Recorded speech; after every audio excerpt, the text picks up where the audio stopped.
That's a great question, Saige. Do you have any others? I do.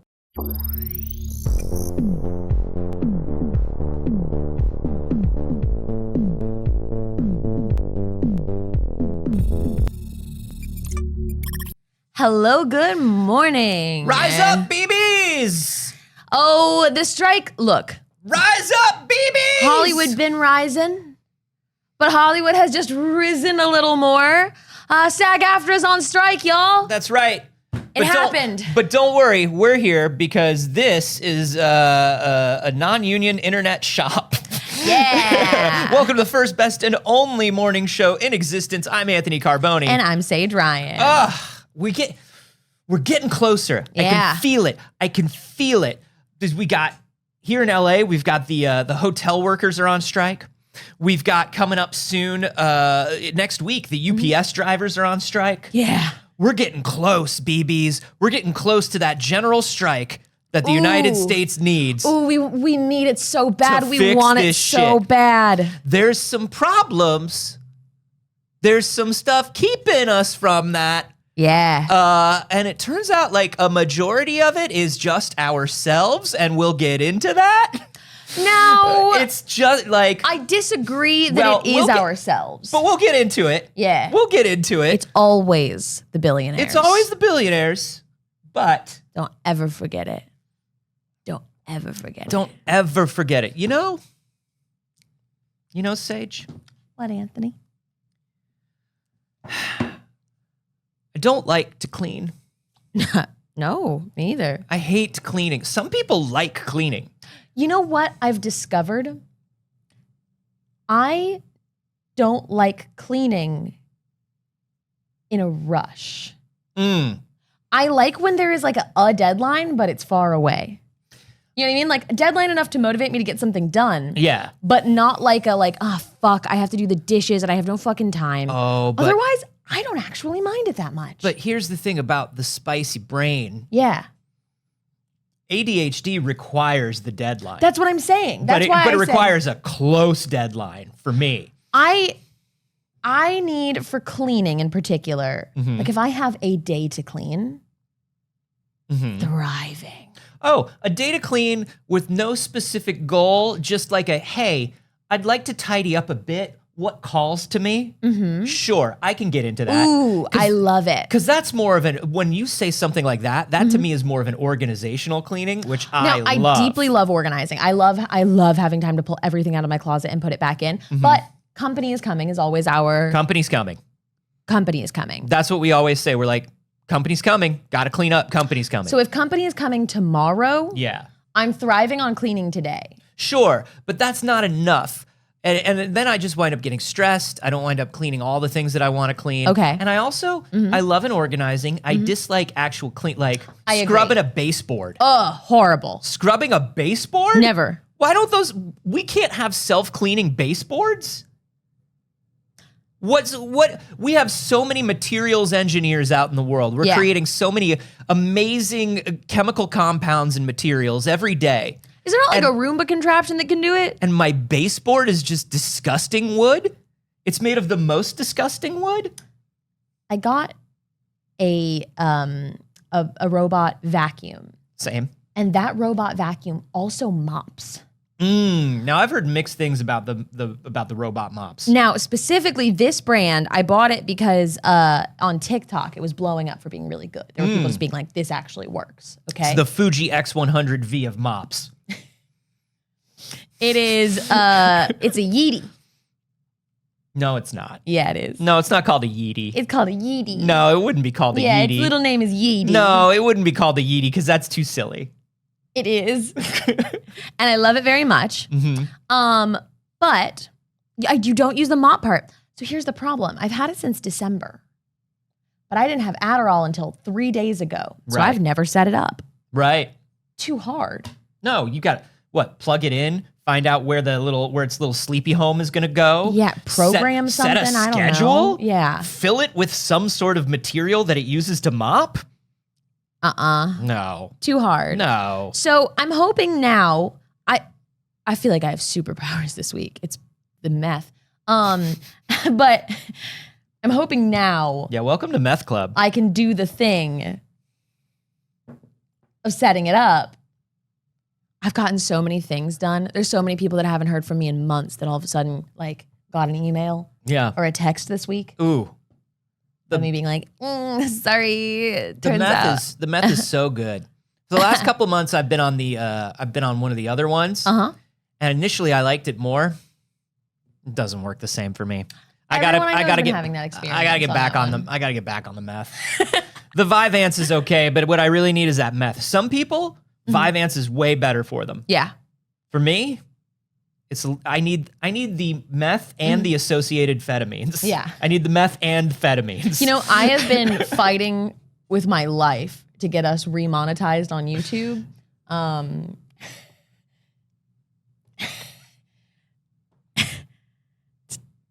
This is not helping. What is it? I gotta get back on that meth. We're talking about Adderall. We both have there's no meth. diagnosed ADHD. It's just the amphetamines. That's all. It's just the associated amphetamines. But we love them.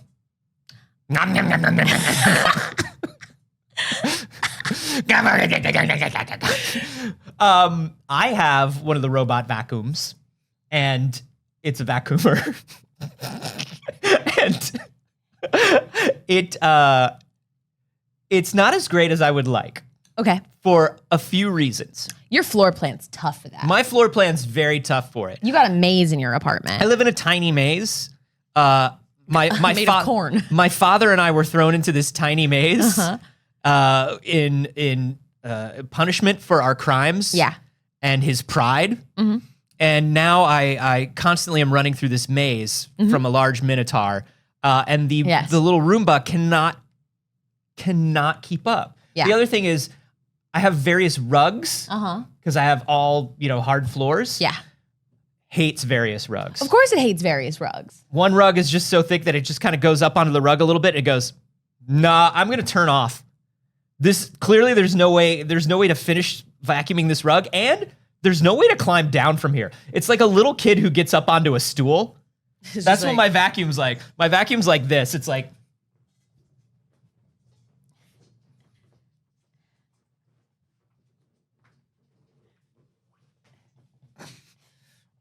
you ever see a little kid try to get off a stool? Yeah. Got on, no problem. Yeah, Like, it was a little effort, but... jumped right on the stool, and then it looks down and is like, oh, it's too high. Oh, no. Oh, no. Oh, no, I'm up high now. Help. Oh, boy. What was it like, Anthony? Oh, you missed it. It was great. But then also, there's cable stuff in various places of my apartment. Yeah. And it's just like, if it runs onto one cable, somehow it will unplug everything and then also decide I'm stuck again. You unplugged everything, though. Shouldn't you be able to? No, I'm stuck. For a while, I had an extra mattress in my house when I moved in, and it was up on its side in my hallway. And Ghost would consistently zoom across the house, shoot up to the top of it, wall climb to the top of the mattress. Like a cat. Like a cat. And then start wailing at the top of it because he could not possibly get down. And he would start lowering himself, hanging by his claws, screaming because he can't jump good. Just like a cartoon cat, just like clawing like the long... Hanging like, oh no! Mother, help! Mother, please! Smart boy. Welcome to our news show. Hey, we are going to get into all of the SAG strike stuff, but that's our big topic for today. So we're going to cover some of the smaller things first. I want to talk about... Like a little mouse. Oh. Like a little mouse wearing one of those upside down flowers on its head. Yeah. You know those? Yeah. Or like me in my cute little outfit. What are you, a little Care Bear? That's our little news. She's kind of a little Care Bear. That's our little news for a today. While, all I was doing was there was like a lot of like ducks wearing flowers content on the internet. Do you remember how obsessed I was with that? Oh, yeah.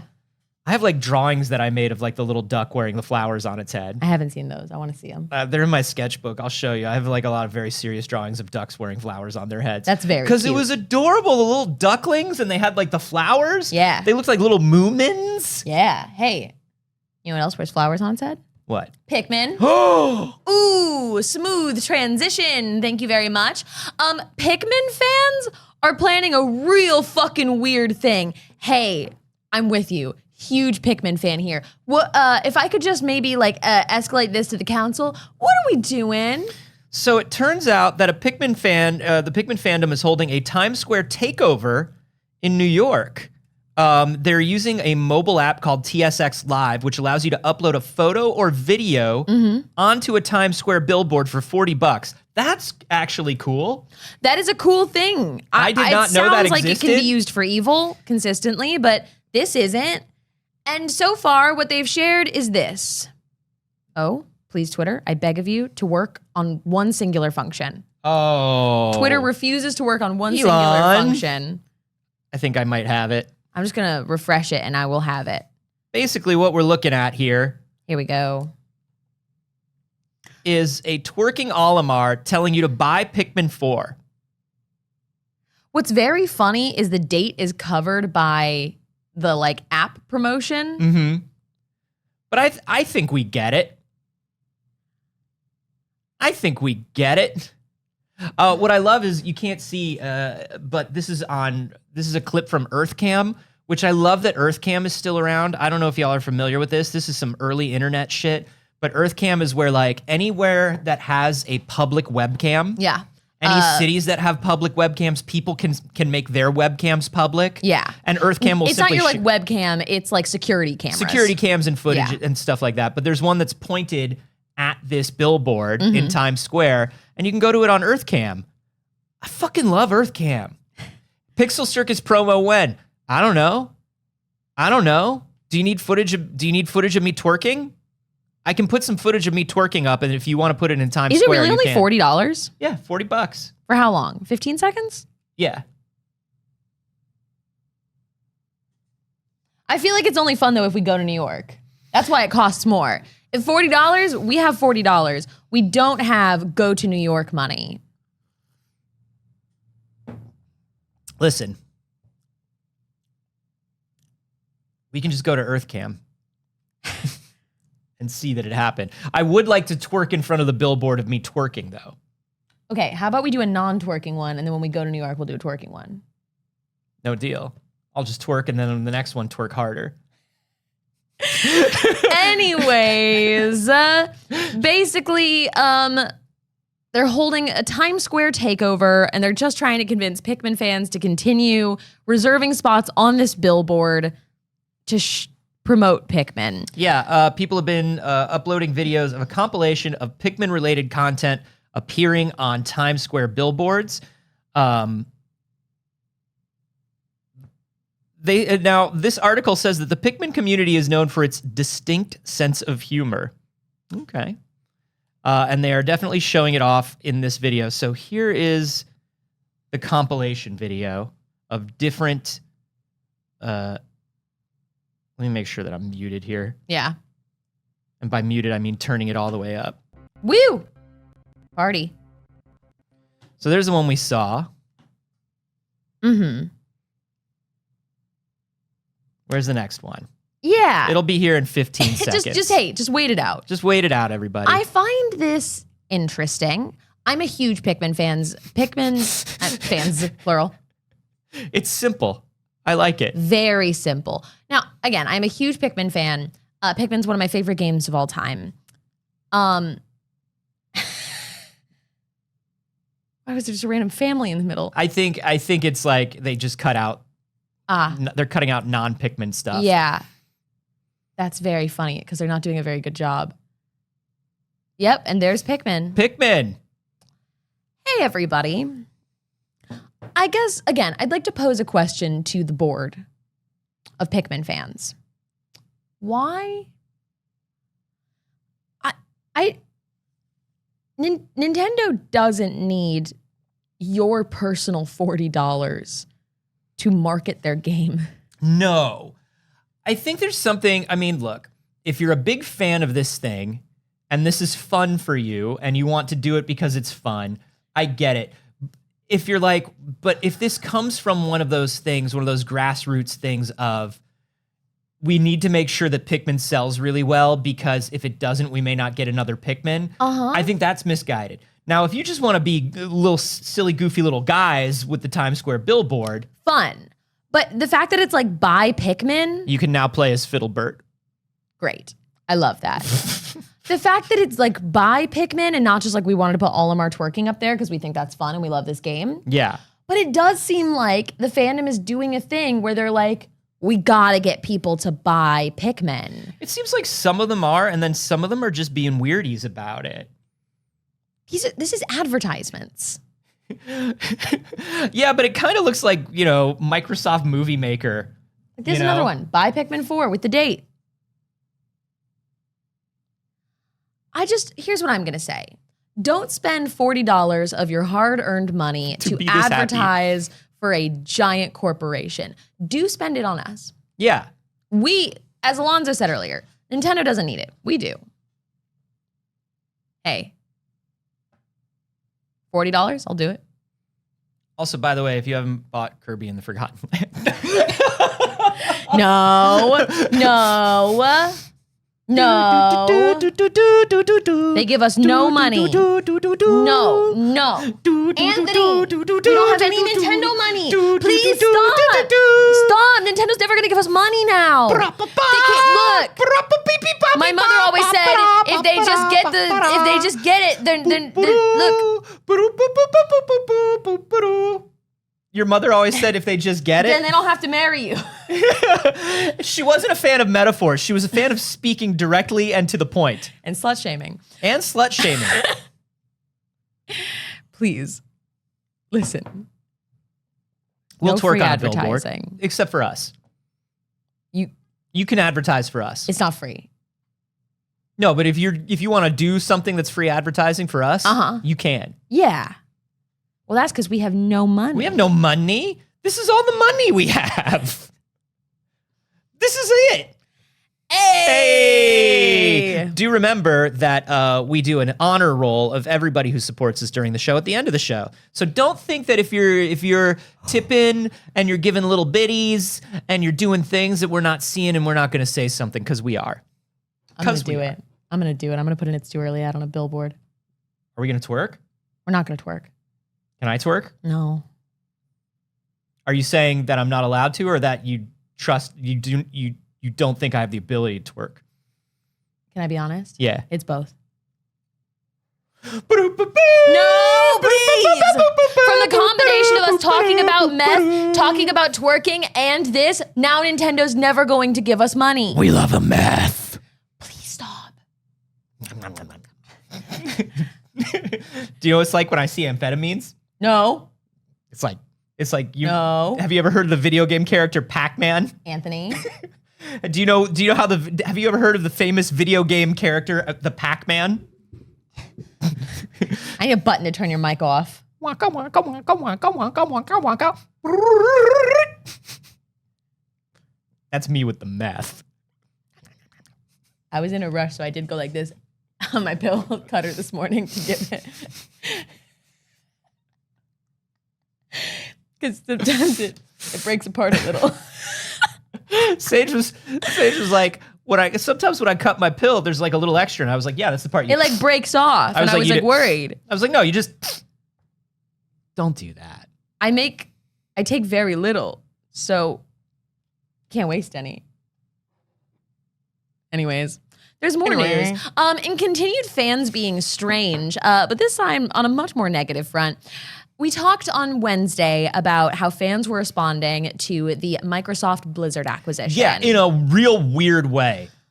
But there's actually some of the like literal tweets and responses here because Activision, Blizzard, Microsoft fans are genuinely like thinking that they really did something because the lawsuit failed. They're like, haha, fuck you. And they're like attacking regulators about it. Like Warren G? Yeah, like Warren G. And Nate Dogg? Yeah, because you got to regulate. Boop, boop, boop, boop, boop, boop, boop, boop. So they're attacking members of the FTC on the internet Yeah. over this. Now, here's the thing. If you want to pursue the FTC and you want to be like, hey, I have a problem with the way you're doing your job, I think you've got so many opportunities. I think you've got so many chances. But the combination, it's Xbox fans and random Republicans that are like, this was a waste of time from the FTC. Hey, you two, becoming a circle. Becoming a circle. Should be two circles, becoming a circle. It's freaking wild. One of the things, like, first of all, that's not a fan. That's Mike Ibarra, who was a longtime VP at Microsoft, tweeting your tax dollars at work. Hey, Mike, eat shit. Shut up. Shut up. Lena Khan, this is just somebody who likes Xbox. Lena Khan doesn't even have a valid lawyer license. She does not have her lawyer. It's like a scuba license. Well, as you all know, I got my lawyer license in the state of Virginia. Yeah, it's a lawyer license. One lawyer license, please. You go to the LMV. Yeah. You have to take the eye test? Yeah. Yeah. I need assistive lenses when I lawyer. A lawyer license. Here's no wonder she loses her case 0 to 9. First, we already hate platform-based fanboy shit. So weird. It's so weird. It's so weird to root for your favorite corporation. Yes. But also, like, it's also weird to root for an FTC chairman whose main goal, as stated when they took over, was to take on big tech and make sure that the consolidation of big tech does not go any farther, which we all agree is a problem. Well, we don't all agree it's a problem. It's a problem. No, I mean, it's a problem until my sweet baby Blinks the cat is caught up in the crossfire. It's a problem until they try to take down Banjo and Kazooie. Right. If Microsoft is trying to do good things. It's okay that they're buying everything up because they're my favorite team. Right. They can have a monopoly because I love them. Yeah. It's wild. It's wild to root for Lena Khan's attempt to break up tech monopolies. Yeah. Failing. No. They're like, but I love tech monopoly. And we're like, can you explain a definition of what that means? And they're like, no, I cannot. It's so weird. Somebody here's like, boom, Lena Khan took the Activision deal too personal. She wanted to achieve glory at all costs. What are you saying? What does that mean? Ouch. Maybe keep consumers and competitive markets a priority and not a political line, and you won't get cooked, Khan. Right. So Lena Khan is talking in front of Congress about what happened with the Microsoft thing and whether the Microsoft thing was a good idea. And it's all the most super fucking pro-corporation, on the take, government reps trying to roast her. Look at this person with the Xbox profile picture, $8 to Elon Musk, xCloud Tim Dog saying shame on you. Yeah, shame on a lot of things. Like the Xbox hating group that has no life, begging for this deal to die, doing cartwheels when it's supposed to be dead, now shut up and hiding. Buddy. Hey. Imagine thinking xCloud Tim Dog? Imagine thinking the FTC is an Xbox hate group.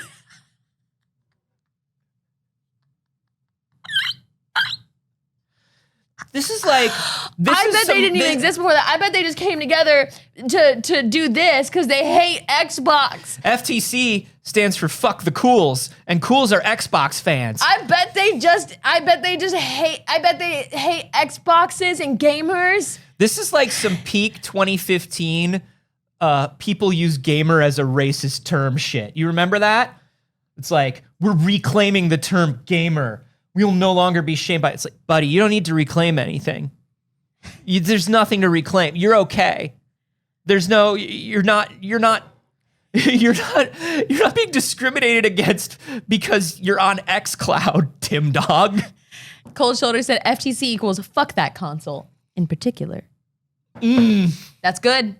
That's the good one. That's the really good one. Nelson Abstract says gamer with the hard R. Jesus Christ.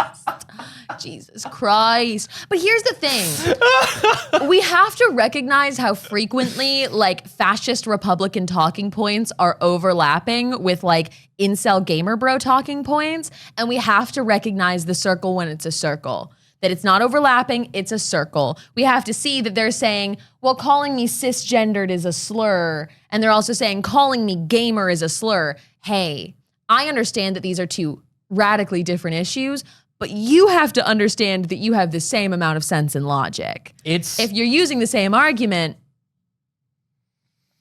you know? So Lena Khan does not have her lawyer license, but she is an antitrust scholar and has been for years. It's her entire focus of study for her entire academic career and her entire government career. Yeah. She was appointed by President Biden in 2021. And during this stuff where she was apparently getting cooked, her responses were things like, we fight hard when we believe there is a law violation, and unfortunately, things don't always go our way. Oh, shit! Oh, shit! Burn of the fucking century. Oh, shit. That's what she's scared. You can tell she's scared when she says things like that. Oh, you mad? You mad? Are you mad that the Monopoly won? Yes. I'm pretty upset, personally. Honestly, yes. We should all be. Oh, what are you, upset about tech consolidation? Are you upset that the government is always lobbying in the corner of billionaires and not in the interest of the people? Tiny little baby hates that 99% of the things they consume are owned by 2 or 3 companies, and the illusion of choice is eroding our personal freedoms. Oh. Yes. I do hate it. Yes. Yeah. Yes. And we're going to talk about some of this because when we get into this larger issue of the strike today, because I've seen a lot, there's so many people that are like, people use the argument of, well, these 2 companies were allowed to merge and they're bigger. Yeah, that was probably bad too. I don't agree with it. We should look at that as well. Let's do it. We have in the past broken up companies that have gotten too large. You can do so after the fact. The whole reason your cell phone doesn't cost $700 a month for your plan, the whole reason a home landline isn't something that like literally puts you in the poorhouse is because we broke up the Ma Bell monopoly. Learn a little fucking history. In news that is different but relevant, Fan House, the platform that has become a pretty popular alternative to Patreon, even to OnlyFans for some, though it is not an explicit platform. It does allow things like boudoir and like lewds not nudes. Right. And it's a very, very popular platform for content creators. You could get a little spicy. Yeah. You can't get all the way spicy. Yeah. But has become massively popular and I believe was, and I don't want to misspeak on this, but I'm pretty sure, was the co-founder, person who just goes by Jasmine Rice Girl on the internet, who is massive on Twitter, constantly going viral, very entertaining internet personality. Yeah. Has been advocating for and blew Fan House the fuck up. Yeah. Like, I don't want to say single-handedly, but like, this woman was like leading a hell of a charge and like was really personal with creators. I've gotten personally reached out to by Fan House in like a really great, like, hey, can we help you set up on this way? Then and it, this probably goes without saying, but it's good to put an explicit point on it. There is something to be said for somebody who understands this space, who worked in this space, a woman who understands and works this space. Specifically. Creating this sort of service and this sort of platform and understanding what creators need. And that's why a lot of women moved over to Fan House. I mean, for the most part, especially for people who are doing adult content, you've got to be awfully fucking tired of it being owned by men. That's a perpetuation of a very long-running system for sex workers, for adult content in particular. Well, and we've seen OnlyFans in the last couple of years. We were talking about this just last year. They were embroiled in a whole thing where they were going to, they were attempting to really just clean up and redo their image. Which they did not really end up doing. Right. They were trying to get other types of content creators on the platform. Because they wanted to, they're tech guys, they're tech bros who made a platform and were looking to legitimize the platform. It was so that they could go public. So they could go public and then eventually sell and get their golden parachute. There's a difference between somebody like that and somebody like Jasmine who starts this platform supposedly for the good of the workers. And I don't want to say supposedly on Jasmine's behalf because a few things have happened. We're going to get to all of it. The big news is that Fan House is merging with Passes. Passes.com and Passes app, and they will all be offered seamless transition into their personalized Passes page. Fan House will keep running during this transition, but Fan House is like becoming Passes. They are merging into I know Passes. That's where you can go to any gym you want and try it out. Is it? No, that's ClassPass. I was like, I don't think that's real. What is Passes? I'm unfamiliar with Passes. So here's the thing. Passes, unfortunately, is a comparable platform, but that is really driven by AI. The CEO of Passes has been, this is from Parallax Stella from IGN, said, the CEO is seemingly anti-vax. Convo around AI and Passes is extremely concerning. She quote tweeted AI for companionship articles as what's coming next for their AI service, and voice AI is also being available on Passes. Now, there is a lot of conversation on voice AI right now. Now I want to drill down into that because we talked a little bit about how Amaranth was providing what she calls like a personal service. Yes. Where she's like, listen, I couldn't possibly have an hour conversation with everybody who follows me every day. But I could train an AI to have a conversation with you. And it's not me, but it's pretty close, and I approve of it. So Passes has essentially AI companionship. That is one of the things that they are leading with. So here's another tweet from them saying, just a teaser of what our bots will generate for you in conversation. Some of you might recognize this creator. Again, when somebody owns their work and is like, I'm developing an AI of me and everybody involved in this is consenting to this, that's one thing. A platform based on it is deeply concerning. I have general concerns, even in the Amaranth situation, for the development of AI companionship, desensitizing and dehumanizing women in particular. Absolutely. Desensitizing men to the way that they can treat women. It's a real Westworld situation that freaks me the fuck out and I personally dislike. Yeah. So with that in mind, people are pretty fucking displeased, obviously. And Jasmine said on Twitter this morning, yesterday, said, I made the difficult decision to resign from Fan House earlier today. I started the company to help creators like myself who needed to provide for themselves and their families. I care deeply about creators and I want to help in a way that will better align with my values. I'm sorry that I can't continue serving you at Fan House since 2022. It's a new platform, by the way. I haven't been an executive on the team nor driven any strategic decisions made by the company. Ultimately, I don't feel right standing by the company decision that I am not making, nor do I understand. So this is something where so help me understand. Is this something where Fan House, she started Fan House, but then was Fan House like, did she have investors? Did she have partners? Yeah. What happened? All of the above happened, essentially. There is a leadership board. She was no longer at like an executive level. She was essentially a face of Fan House, the co-founder of Fan House, but no longer, not the CEO, not in the place to make these decisions. Okay. So sitting on the board probably, but there is a board and they made the decision to do this merger. She clarified that she had absolutely no part in this decision, said I was not part of the recent decision, nor did I benefit financially from them. I've had no executive power nor board seats at the company since 2022. Whoa. And I left without a severance or an exit package. So they forcibly removed her from the board and then kind of put her in a place where she had to walk away because it was no longer aligning with her values.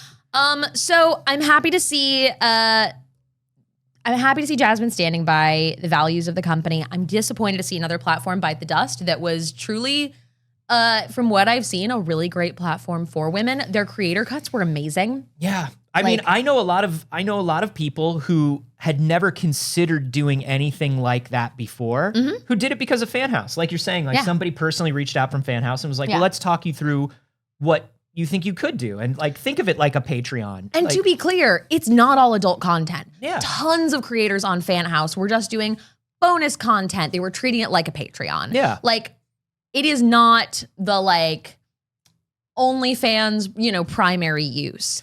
Whoa, Skywalker's saying, is this true? A 95-5 split? That's what I'm saying. It was a 95-5 split. For the creator? Yes. There's not a platform on Nobody's earth. fucking doing that. When you take in like 95-5 split, even if they say 95-5 split after credit card processing fees, that's huge. Yeah. When you think about like the secret tiers of like YouTube and Twitch, right? Yes. The ones that are like, oh, you're a YouTube partner, but you're like top tier YouTube partner. You're a 20 million sub channel. Even those are like 70%. Correct. Nobody makes 95.5. You can be an actor with a manager, and that manager is going to take at minimum 10 to 15%. Yep. That's such a huge thing for creators, and I have a feeling that split's going away. I mean, here's the thing. I have a feeling the whole app is changing because they are not just merging on a company level, but literally merging into it. It seems like they are just eating Fan House. Unfortunately. Skywalker's saying that as of right now, Passes is going to do a 95-5 split. That's going away. Yeah. I'm calling it right now. That will be the case for 6 months to a year. They're going to let creators get more entrenched, get familiar with them, come to be like, well, Passes is my platform now. And then they're going to start messing with that split. Also, Look at this on their website. We are a brand-friendly platform, so there's no negative stigma associated with joining. That's a shitty way to market, in my opinion. That's a shitty way to market. I find that offensive. Yeah, it is, but also,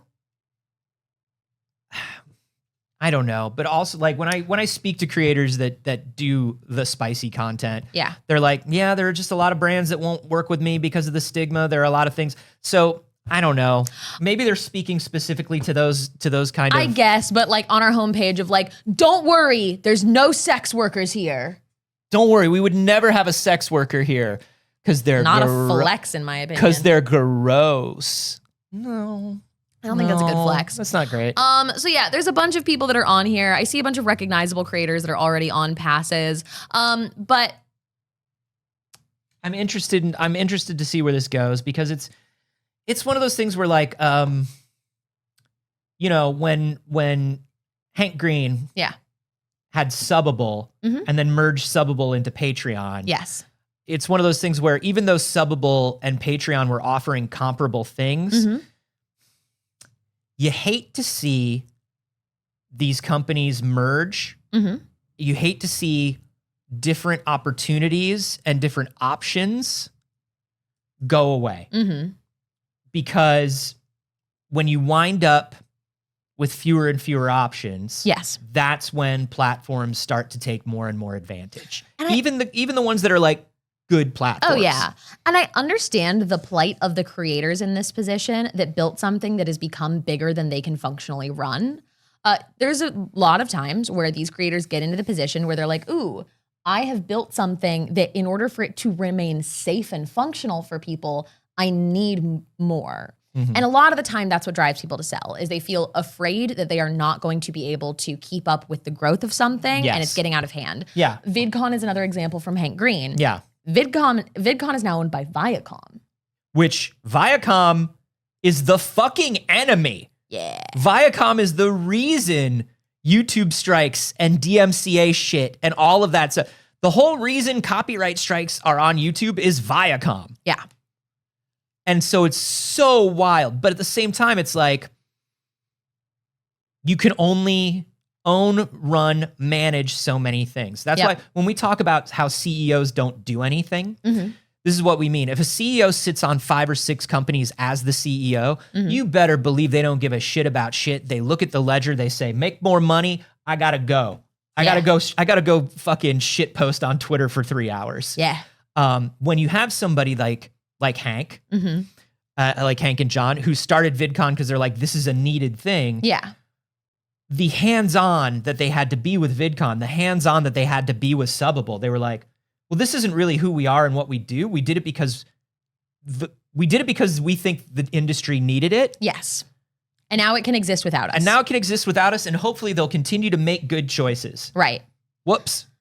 And like, look, I'll say as somebody who went to VidCon, not this year, but last year, VidCon runs like a fucking well-oiled machine. Oh, you can't. VidCon is like, I think some of the, like, one of the best, smoothest conventions I've ever been to was a VidCon. Yeah.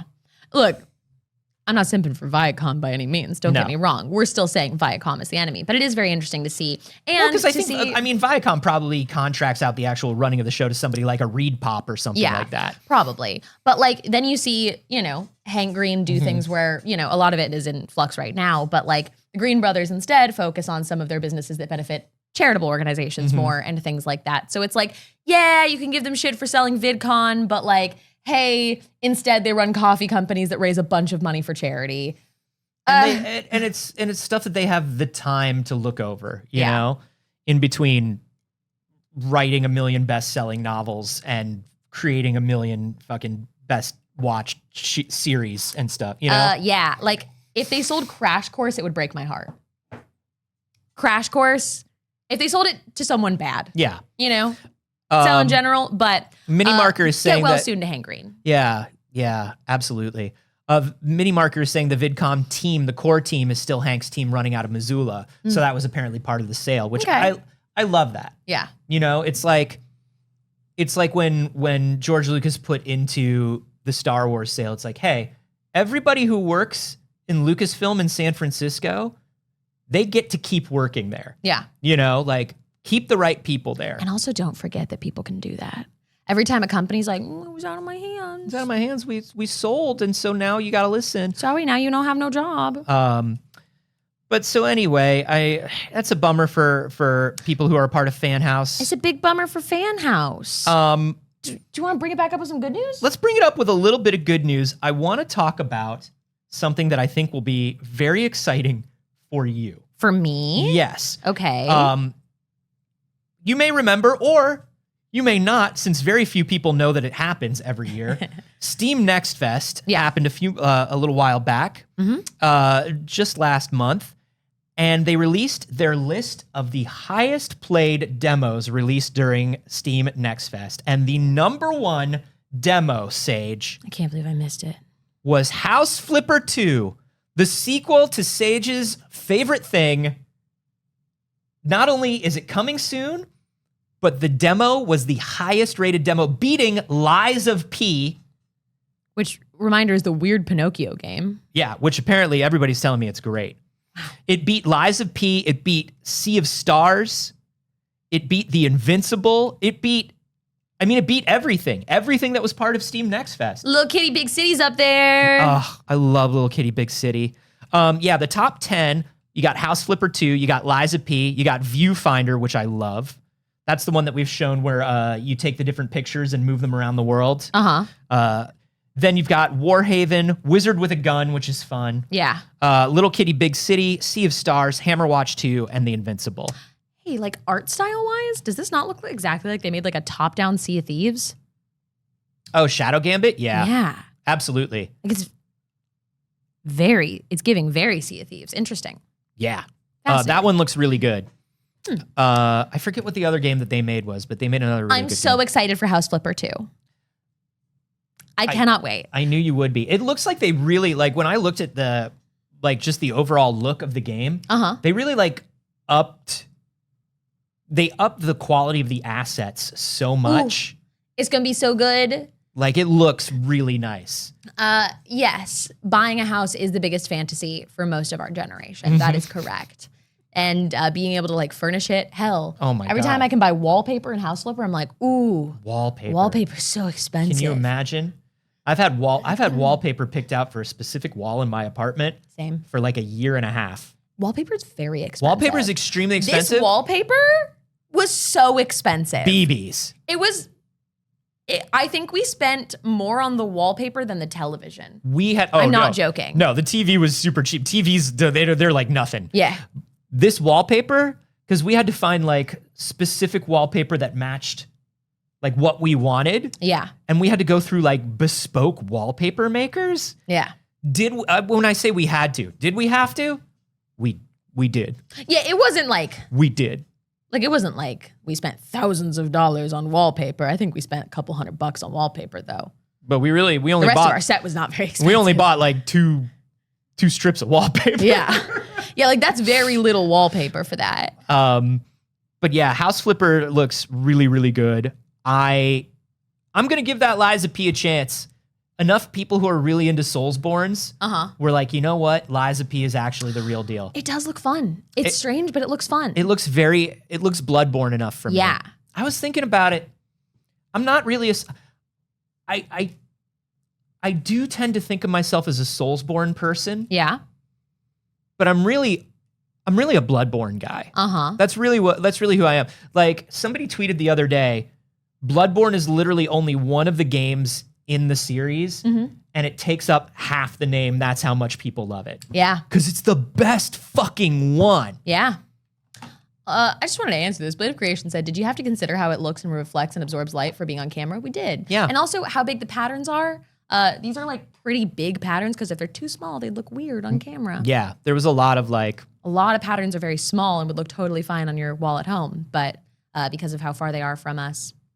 There's a lot of things. And listen, it was all very carefully considered and assembled, including this perfectly straight cord blocker. Yep. Which also blends perfectly into the wall. Shut up. Unnoticeable. Shut up. You didn't see it until I pointed it out. Let's give one more piece of news before we get into the SAG strike. Sure. Real quick. We don't have to get too deep into it. Hey, what'd you think of Miss Marvel? I liked Miss Marvel. I loved that series. I like Miss Marvel. I like you're talking about Disney Plus. I love it.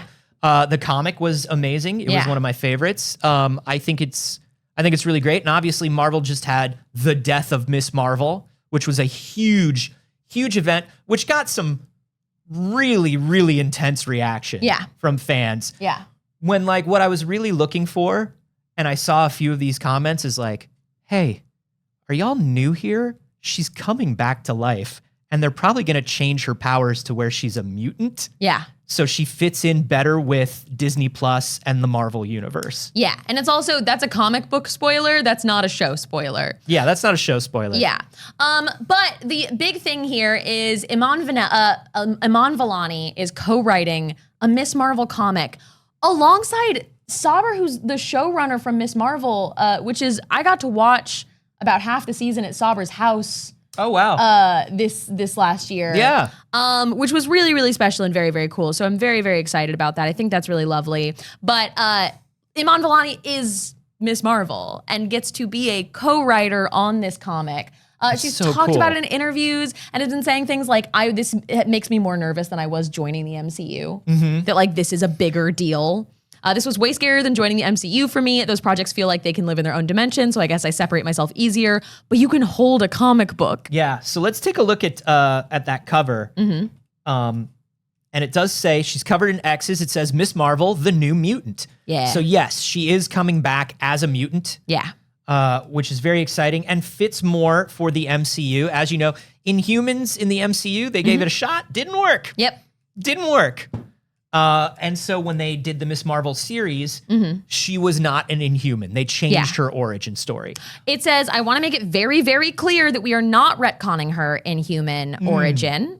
That part of Kamala's identity, that it's a part of Kamala's identity that Marvel editorial and myself would very much like to keep and protect. Our book will absolutely reflect all of those core themes of identity that Miss Marvel's comics have consistently explored. Only now, there is a whole new label that Kamala has to learn to accept. Yeah, so it sounds like there's this little mix. Yeah. Mix of Inhuman and mutant. Yeah. She's working, the artist is going to be Jamie McKelvey, which is huge. Yeah. I love Jamie McKelvey. Yeah. This is so fun, and I love that she because we know that she is such a huge fan. There have been interviews with her, and I did an interview with Feige, and I don't think this made it into the interview, but he was talking about how there are certain actors that come on and are fans, and everybody, no matter what level of fan they are, they're always excited. They're always into the character. They want to do their research, but there are some fans that come in and know it all. Yeah. And when they show you, they show them a sketch and they go, oh, that's that. Yeah. Oh, are we doing that story arc? Oh, is this happening? And apparently Iman Vellani is one of those people, to the point where she was like correcting Feige on things. He'd be like, because in the comics it's like this, and she'd be like, well, it is, but it's also like this. I'm so excited. I think this is really, really wonderful. I think that's a piece of very good news about television. So let's get into some news that's very interesting about television. It's mixed, right? What's happening is terrible.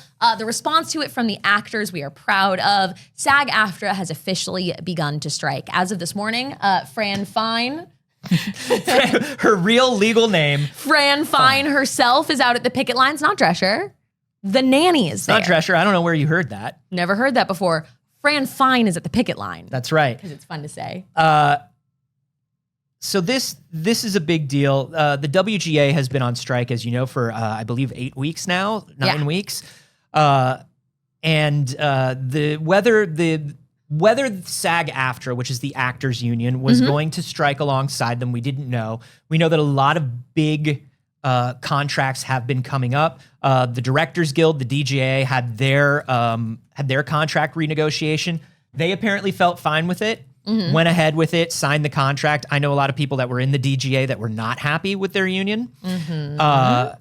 But we were not sure that SAG was going to follow suit, because for a few months leading up to this, Fran in public was being very diplomatic about. Look, Fran Drescher has not been a great president of the union. Fran Drescher was on the wrong side of things with COVID regulations. When speaking about the writers' strike, she kind of made it seem like, well, that's their problem, this is ours, and like there wasn't going to be union solidarity. Fortunately, this was put to a vote at the end of the day. I voted in favor of the strike. Everyone I know voted in favor of the strike that's in the union, because it is necessary. It is necessary not only for ourselves, but to stand in solidarity, which is also why a lot of us were a little disappointed with the directors, I'm not gonna lie. And I didn't think we were gonna do it. I didn't trust us as actors. Yeah, there is a fear that comes along.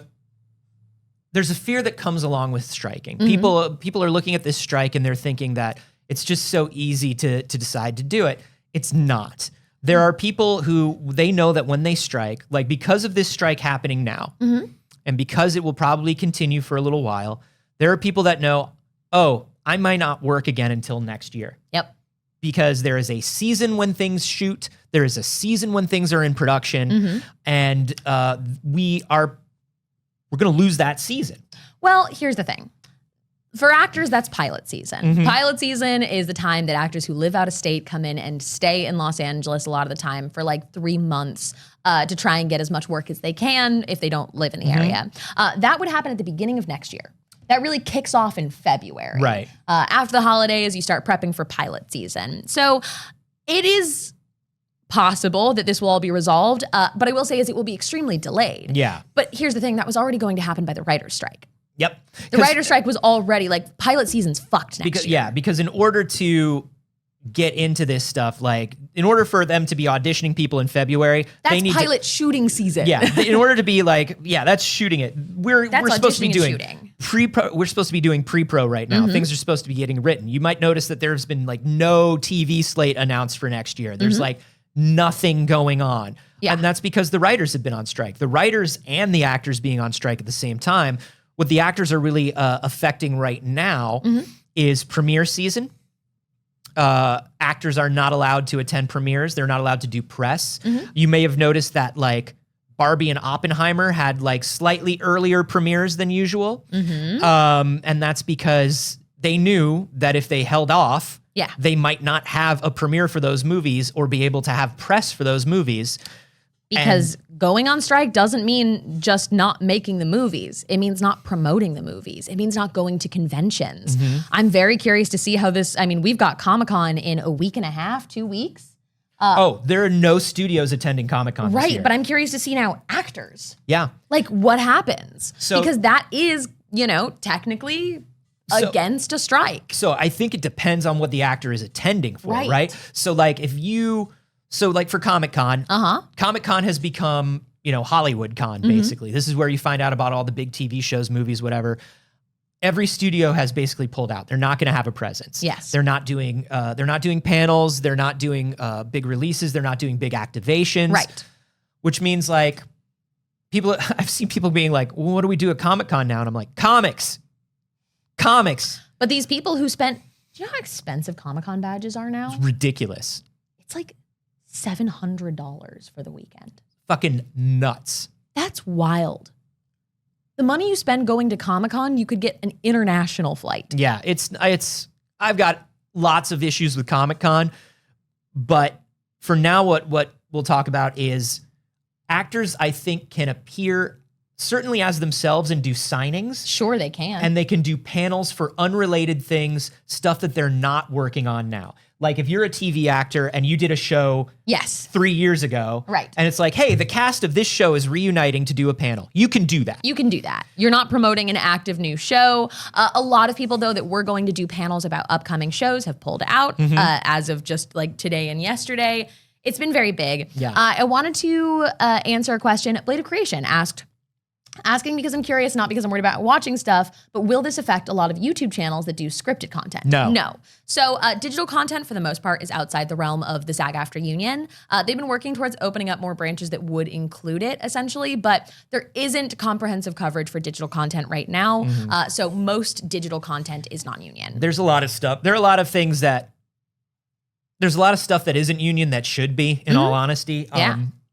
And like one of them is people are like, how's this going to affect video games? It's not going to affect a lot of video games. What it's going to affect is it's going to affect video games that come from large studios that work with union talent. So your AAA studios, for the most part, do work with union talent for VO and for acting. But if you're looking at like AA, indie, stuff like that, they're probably not going to be affected. Yeah, but like your mocap actors are a lot of union actors. Yeah. For sure. In stunt, in voiceover, and everything. Right. So, I mean, when you're talking about, you were just talking about like Sony, Microsoft, Ubisoft, EA, Activision, those kinds of like big places, they're union. Yes. But when you're talking about something that's like, what about this like mid-tier indie publisher, or this AA publisher? Most of the time they're not. Yeah. Even though they should be. Think about it. The biggest thing about this strike, if you're wondering what the big issues are here, there are a couple. The big issue with the writer's strike was what's called mini rooms and residuals, and then also AI, which residuals and AI is going to be part of the acting thing as well. But for writers, one of the big things is writers are used to working in big writers' rooms. Everybody gets together. You figure out the story for a season of the show, and then you kind of get separated up, and different writers tackle different episodes. But all writers tend to work on every episode of a show together. Yeah. Mini rooms are something that's come up recently, where writers are kind of put off on their own to write an episode without the benefit of that team and that guidance. Mini room assignments are much shorter, typically 2 weeks instead of like an 8-week assignment. Yeah. Mini room assignments mean that you don't get to meet other writers, producers, network with the sort of people that can make sure that you get more work. And then the biggest thing is the residual stuff. Residuals are basically, you wrote an episode of TV, it gets shown, you get a check every time it gets shown for a certain amount of time, for a certain amount of money. And that's all on this sliding scale thing. The biggest deal here is that since everything went digital and streaming, studios and companies have tried to change the way residuals work. Most people don't get residuals for streaming shows. You can make one of the most popular shows on Netflix on Amazon, on any of these, and you won't get residuals. Yes. But it's getting watched more than a television show. Correct. And the studios are saying, well, it's digital, it's new media, it's not the same as TV. So we don't have to pay you the same. Correct. And writers are saying, absolutely not, you do. And actors are also saying, absolutely not, you do. Now, the other big thing that's happening with both is this AI stuff, which is scarier than it seems and is closer than it seems. Yeah. The big thing I think it's closer for actors than it is for writers. Yes. Writers are worried that they're going to write a script and their script can then be fed into a computer, and you can train a computer on all of these scripts. And after writers write a season of a show, you don't need a whole team of writers. You just need a computer that spits out scripts and then maybe like one writer that punches up those scripts. I think that's farther away than it seems, but it's worth getting into now. Yes. The acting one is 20 times scarier to me. This was actually proposed that instead of hiring background actors, which is a huge portion of the SAG union, that background should be filled in by AI, which is like pretty feasible. And that they would be obviously using likeness that they just own from people that have signed it away. Right. So this is I posted a little twed. I posted a few posts about this yesterday, my thoughts on it on Twitter. But one of the biggest things here is, so a lot of people start off as actors working background, working as extras.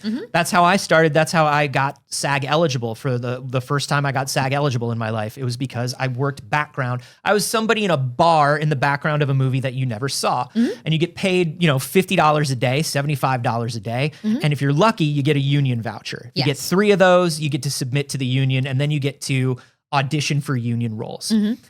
What they want to do is they want you to come in, work a day as a background performer. They want to 3D scan you, have you sign over the rights to that 3D scan for the studio to use for any use throughout perpetuity. Now, what this means is, if you become, remember what happened with Simu Liu, with Shang-Chi.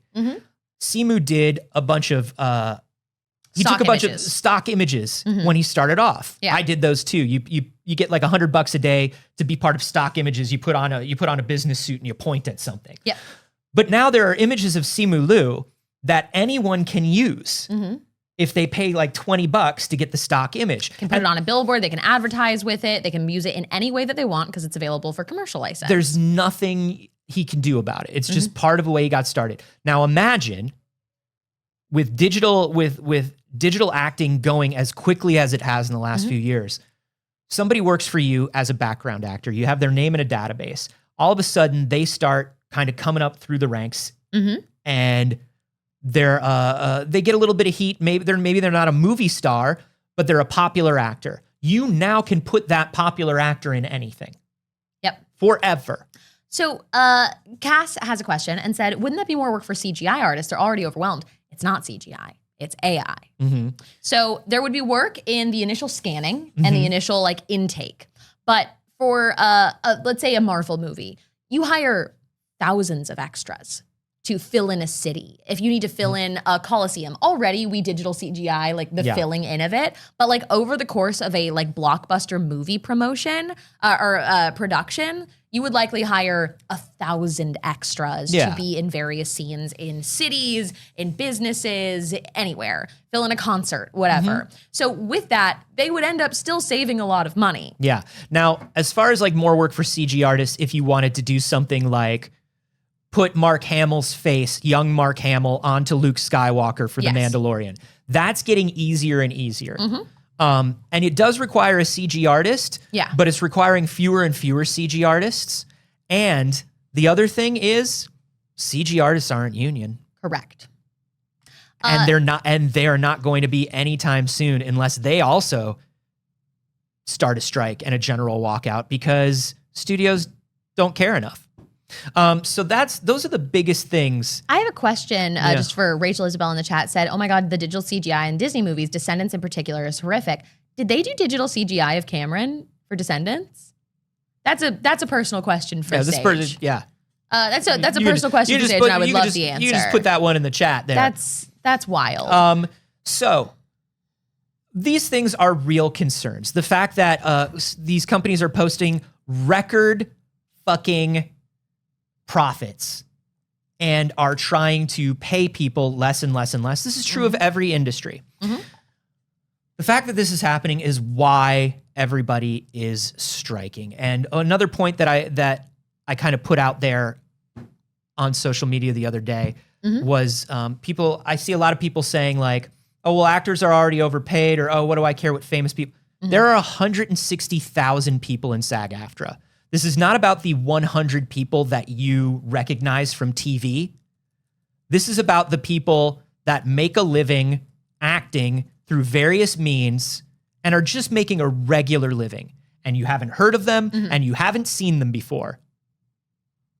The end. It's not about is Margot Robbie getting enough money? Is Jeremy Renner getting enough? It's not about those. It's about the people who are working actors. Yep. Elise had some interesting insight as someone who worked on Marvelous Miss Maisel. Said one of the biggest scenes in Marvelous Miss Maisel season 4 was the GI scene where we were on the base. And one AI programmer could have replaced over 1,000 actors' jobs minimum with the technology they're asking background actors to agree to now. Yep. Could have replaced over 1,000 actors' jobs that day. That's the biggest thing right now, that because crowd-based animation, there's crowd-based animation plugins for everything, every major 3D and compositing platform. The biggest thing is the people don't look specifically incredibly realistic yet, because you have to do scans of people to get all the different types. Yep.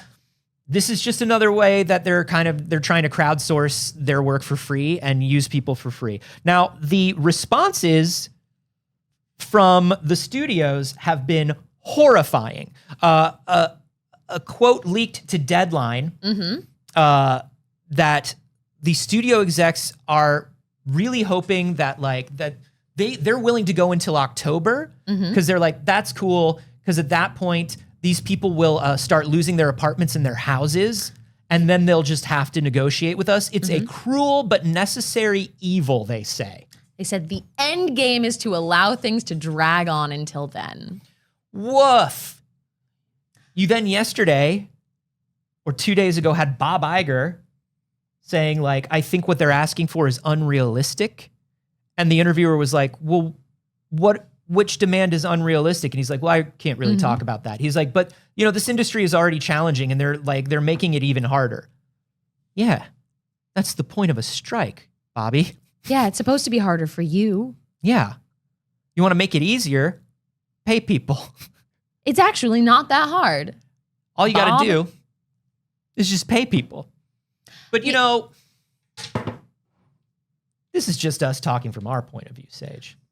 Obviously, we have very strong political opinions and we have very strong personal experiences within this industry, but only from our perspective. So we do have an interview. We've actually gotten in contact directly and gotten an exclusive interview with a studio executive to share, because we're sitting here like, well, what's unreasonable? Yeah. Okay, so we've got someone that can hopefully answer those questions for us. We're going to take a quick BRB and grab our guest. Yeah. And I got to go feed the meter. See you in just a sec.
All right, everybody.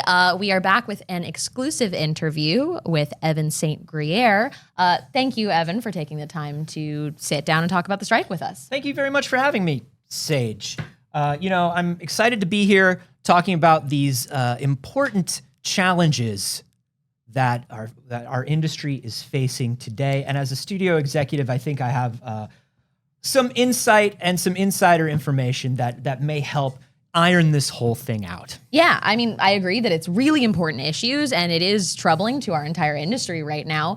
So I'd love to start with some of the basics. Obviously, the writers have been on strike for about 9 weeks now. Yes. How much longer do you anticipate that going? Well, I mean, we hope to resolve it as soon as possible. I mean, you can see, Saige, I'm just a regular guy. I'm not wearing a necktie. I'm just like everybody else. I'm also not wearing a necktie. That's so right. Fair. Look at that. Just a couple of workers, you and me. We're just working for the good of the industry, the two of us. We want this to be as we want this to wrap up as soon as possible. But these writers are just, I love them, but because they just, all we want is just to talk about the realistic things that we need in the industry, and they're just like, food. Okay. And let's get into the things that they're asking for, right? Sure. The things that seem to be bothering you about their demands. What is it that they're asking for that you find unreasonable? We got to talk about these residuals, Saige. Yeah, let's start there. Let's just talk about the residuals. We got to talk about these residuals, Saige. Yeah. There's so little money in streaming. Have you seen how little money there is in streaming? No, I've actually seen. There's actually very front-facing statistics about how much money is in streaming. Oh no! Let me tell you something. When you look at it for real and you see it, it's just like, oh no! We're basically running our streaming service at a loss because we love art. And the problem is that they just want so much more money. And it's like, what are you really gonna do with an extra $10,000 a year? You can't even gas up a plane for $10,000. You're not gonna be able to do anything with that. Well, I mean, that would help most people be able to live in their own apartment potentially in a year instead of with People multiple don't roommates. No, you don't live in apartments. You rent apartments to people. Well, the writers don't. Now, when you say we're running the company at a loss because we love the arts, so is that reflected in your salary?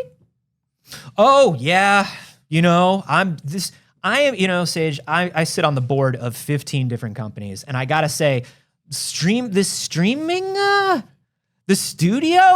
Can you sit on the board of 15 companies? Ugh. I make the least money from this one. Do you work at any of these companies? I work at all of the companies. I'm a regular guy. Do I need to undo another button? Look. Why don't you tell me about what a day guy. in your position looks like? You don't want to get into the nitty gritty of my position. It's so much with numbers and business and decisions. I gotta make the tough decisions. I gotta go with my learning and my Ivy League and my gut. Okay, well, let's get into the actors then. Yeah, let's get into the actors. Obviously, just like the writers, the things that we make are impossible without actors. Yeah, and you that's did say, why. Ugh, when I said actors, though. Well, because I love the actors. I said actors, and you went, ugh. That's not usually the response to somebody about something you love. Oh no, you know what it is? What is it? It's just I feel so deeply for them that I went, oh, my heart. Okay, you empathize with the actors. It means that you understand their plight and you care that they are suffering. Yes. So you said that we can't do this without actors. Yes. And you are absolutely correct. And that's why, Saige, we think it's 100% fair that you come in, we scan you, we pay you for a day of work. Okay. Because you did that work. Now, the scanning doesn't take a full day, Saige, but we'll pay you for a full day. And then that way, you work for us, right?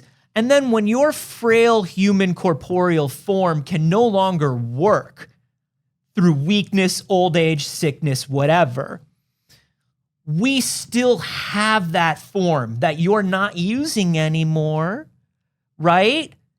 Because if you're a good worker and you believe in a good Christian heaven, like I do, very religious, family guy, just like all of you, I believe in everything. So you don't need that body anymore, and so we're just gonna use that body and put it into more movie. Okay, as horrifying as the idea of after I'm dead continuing to use my image in something, I am a SAG actor. Does that mean that you guarantee me that you won't do that while I'm alive, and that while I can accept a functional working day rate, I would continue to make that on these projects? That's a great question, Saige. Do you have any others? I do, I guess. Do you know that for just a fraction of your individual salary, you could actually cover the majority of what the entire industry of writers is asking for as a bump financially? You can't start doing that, Saige.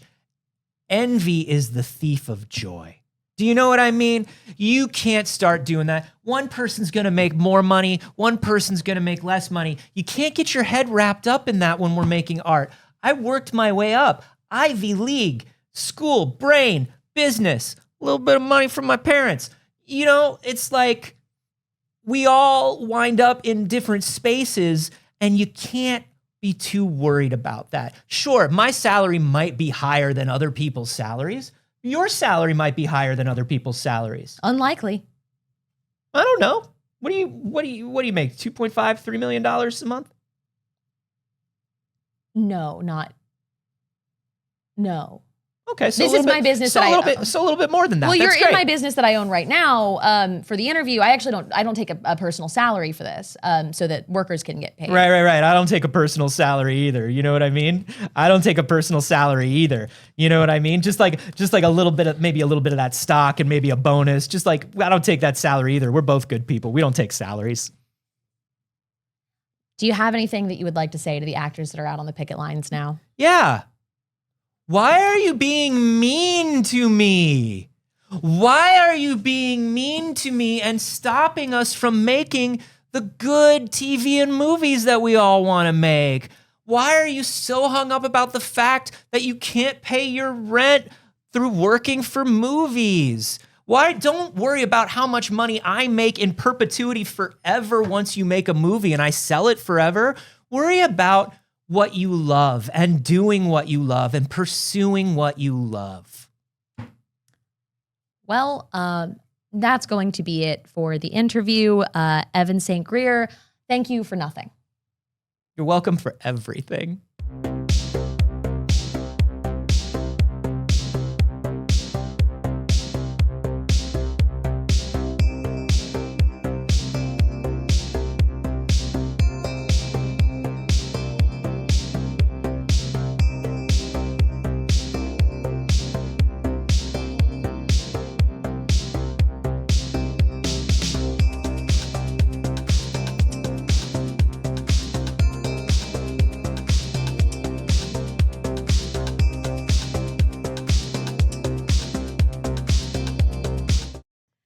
All right, everybody. Hold on.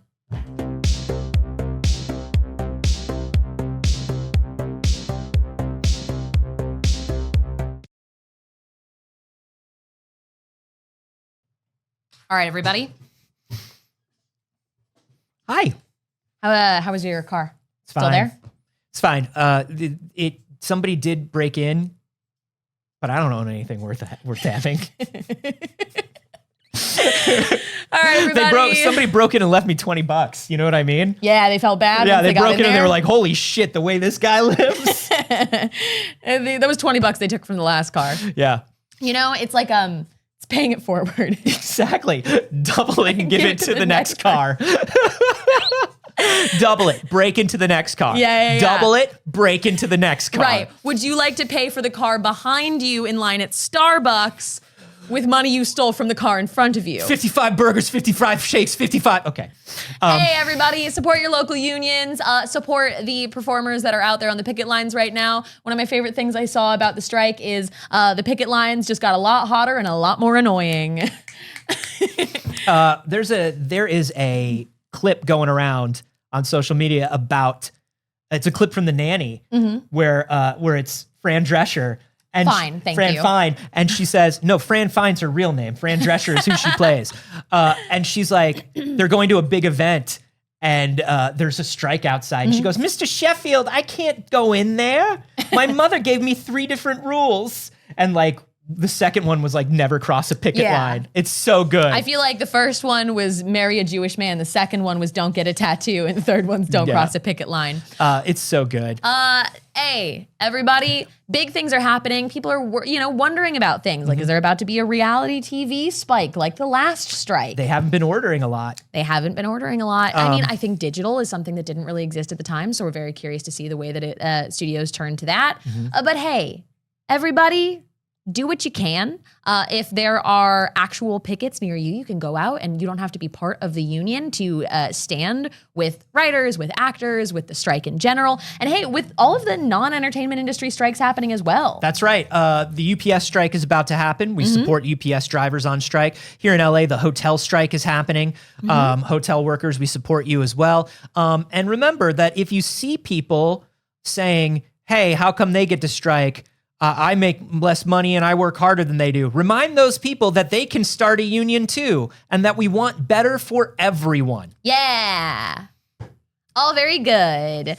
Anyways, we love you so much. Thank you for starting your morning with us. Thank you for supporting our show and making this show possible. There's lots of ways that you can do that. You can do so just by showing up and watching. You can catch it live Monday, Wednesday, and Friday, or you can always catch it on YouTube if you missed it. That's right.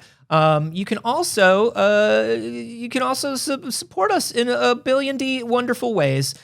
Some of you are doing it right now with that good money. I'm gonna put us on a billboard, dude. Put us on a billboard. I'll twerk for it. Look, I don't want to, but I will. Like if you like, it really if sounds I like have you do. to, I'll twerk for it. You didn't even show us an example. Like I'm saving it for that billboard. Can you throw it back? Not for free. That costs $40 on a billboard. You can support us in myriad ways. Yes. You can go to that Discord that we mentioned and leave a story. We love covering your stories on the show. You can head to Twitter, tweet about the show, tell a friend about the show. All of these wonderful things you can do and should do and will do. Look, big companies don't need your free advertising, but we do. We're going to go through and we're going to thank everybody who did in those very fun, very kind monetary ways support the show. But first, Anthony, what are you doing this next week? Starting right now. Starting right now? Is when the week starts. Nap. Okay. More nap. Okay. But if you want to look into what I'm doing when I'm not napping, you can find me everywhere online at Carboni, except for here on Twitch where I'm at Anthony Carboni. And of course, there is a brand new episode of We Have Concerns, my science comedy podcast going live today. It's all about how we should be allowed to nap at work. Science says so. Wow. Thematic. And hey, what are you doing tonight? Nothing. That's not true. It's Friday. It's Failed Save night. Tonight is a very special episode of Failed Save. We only have 3 episodes left of the campaign, but tonight we're doing a little fun adventure. Vince has been hyping this up for a long time. I know very little. I know it is called On Rails, which is concerning if you know anything about Failed Save. So come and check it out. It'll be a lot of fun. That will be live at 6 p.m. Pacific. You can find me everywhere on the internet at Not Saige. I stream on my channel Monday, Wednesday, and Saturday.